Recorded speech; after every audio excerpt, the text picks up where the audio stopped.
संपत नाही आणि संपणार नाही माझ्या जिजाऊचा दरारा, माझा जिजाऊचा दरारा. नमस्कार मित्रांनो, माझे नाव समर्थ विठ्ठल कल्याणकर. मी आज तुम्हाला जिजामातेविषयी 2 शब्द सांगणार आहे. ते तुम्ही शांत चित्तेने ऐकावे ही माझी नम्र विनंती. आजच्या कार्यक्रमाचे अध्यक्ष, उपाध्यक्ष व गावातील प्रमुख पाहुणे व गुरुजन वर्ग सर्वांना माझा नमस्कार. आज 12 जानेवारी आपण राजमाता जिजाऊ यांची जयंती साजरी करत आहोत. हे राजमाता जिजाऊ या हिंदवी स्वराज्याचे संस्थापक छत्रपती शिवाजी महाराज यांच्या आदर्श आई होत्या. त्यांचा जन्म 12 जानेवारी 1598 रोजी बुलढाणा जिल्ह्यातील सिंदेखेड गावात झाला. त्यांच्या वडिलांचे नाव लखुजीराव जाधव तर त्यांच्या आईचे नाव म्हाळसाबाई असे होते. त्यांचा विवाह शहाजीराजे भोसले यांच्याशी झाला. त्यांचे पूर्ण नाव जिजाबाई लखुजीराव जाधव असे होते.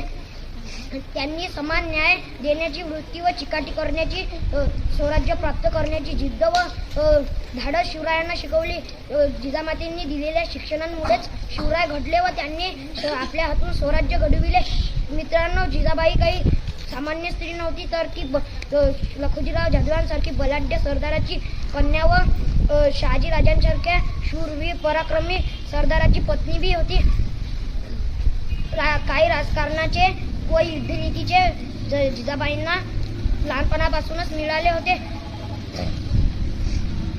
भर दरबारात निजामशाहाने लखुजीराव जाधवांची हत्या करून त्यांना मारून टाकले. त्यांचे दुःख त्यांनी मनात पचवले.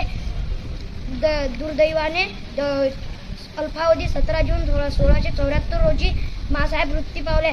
एवढे बोलून मी माझे 2 शब्द संपवतो. जय हिंद, जय भारत.